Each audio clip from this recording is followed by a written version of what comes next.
Frame 10. Mark Selby to break.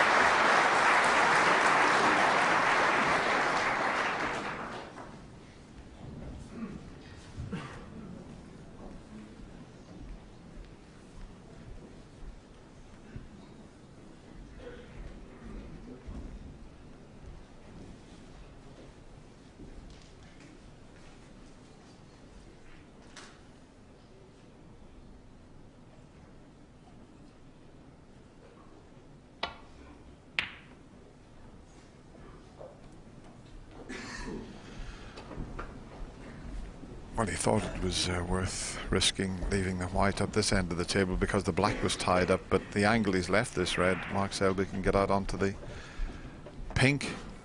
I don't think he'd risk playing the cannon onto the red next to the black because he wouldn't be guaranteed position on that, but enough angle to leave himself nicely on the pink.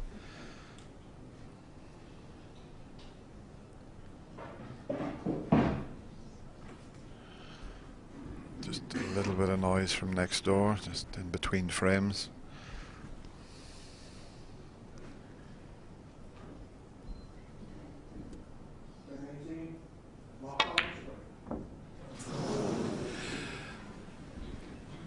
And it's amazing, Ken, when you're in full focus, you don't hear any noise next door, but he did get up from the shot. In fact, I think it was just setting the balls up on the next table. The referee was putting the triangle back in the drawer underneath the table, and he heard the noise and got up from the shot and back down again. Yeah, still a difficult putt. It's one of those shots that you like to take on, knowing that you're not going to leave much, but the fact that the red over the green pocket just added that little bit more pressure on that shot. And again, not a good opening here for 딩전휘.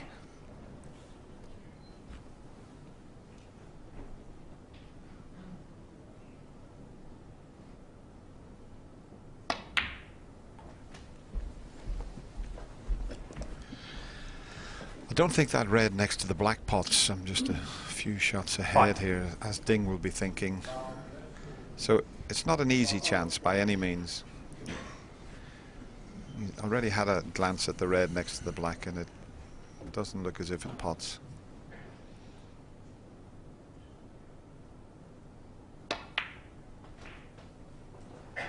Six. A couple of loose reds available. In fact, well, there you see that's tucked in behind the black, so if you imagine the other red being the white, it wouldn't pot, would it? So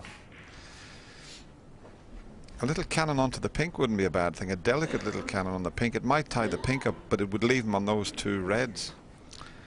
Well, he already played a shot similar to this, didn't he, in the last frame? Will he play it again? Now the pink is even further away from the pack this time, but let's see what he tries. Well, he tried it again, and that's what could have happened in the last frame, but he got it perfectly. Exactly. Just didn't catch it full ball pink. But he still got this red into the left centre and possibly get up for the blue.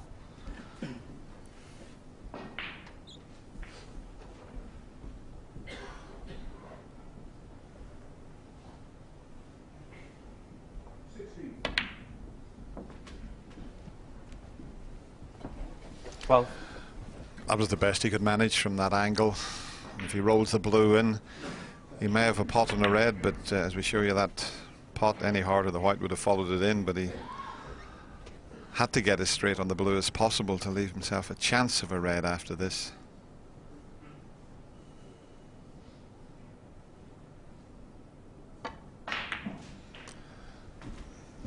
But where does the next color come from? The one just to the left of the pack. You can take that with a lot of screw. He may catch the other red,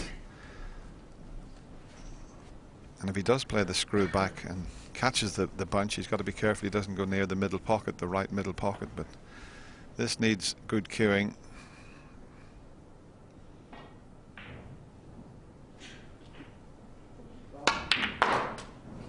He's cueing absolutely 18. beautifully this morning. He really is. He hit that so well, Ken. A super shot. And got the right side of the blue, and there you see the spin on the cue ball. And just look how well he's controlled it. Right side of the blue now, perfect angle on the blue into the pack of reds.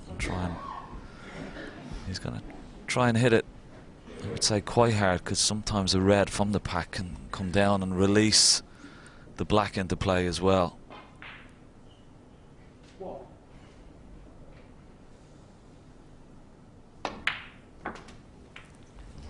Is this red on? It must be. That looked very tight, didn't it, when we had a look at it a few shots ago? 23. We might be able to put a trace aside on it, but it looks so tight. This is quite an important shot, this.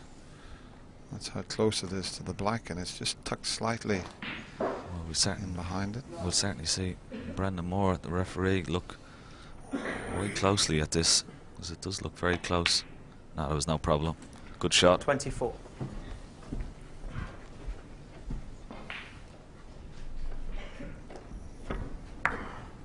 Just a little trace aside just to help it into the pocket there.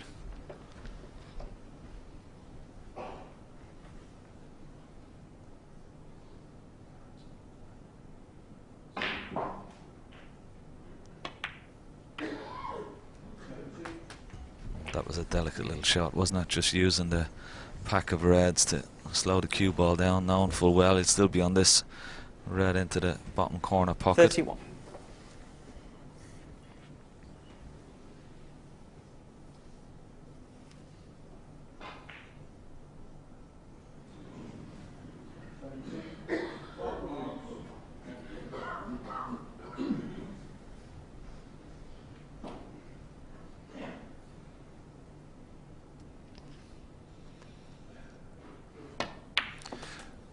Was going to play for the black, got up, 32. back down again, and he's made the right choice because the red to the right of the bunch is available. He was just going to drop that in for the black, and then at the last minute stood up and then changed his mind.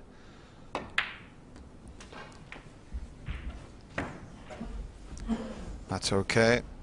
Back for the blue, 37. and then into those 6 reds, and if that works out, another great chance in this second frame.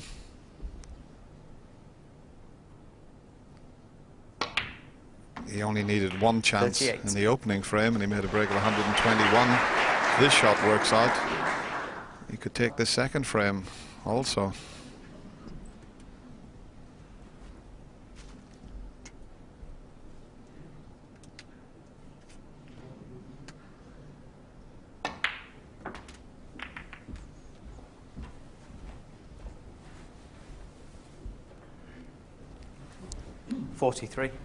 Well, he's gone into those reds quite gently.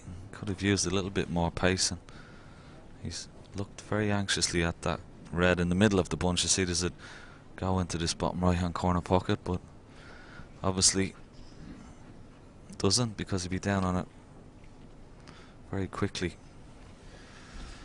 Yeah, as our camera pans round, you see there's no pocket there, and he's looking to see if he can. Well, I don't know if he can cut the red in. That's just the 4 reds, the one to the right. I don't know if he can cut that in. He'll be heading up into the bouquet, but it looks a very thin cut. Maybe he's just going to try and get in behind the brown here, but I don't know if he can get twice across to do that. May have to do it off one cushion, but it looks as if he's trying to cut this back in. It's a very, very thin one. He's got up again, and he's just thinking, is it worth risking this or just the safety? It's a thin one. It's there. He really is cueing superbly well here.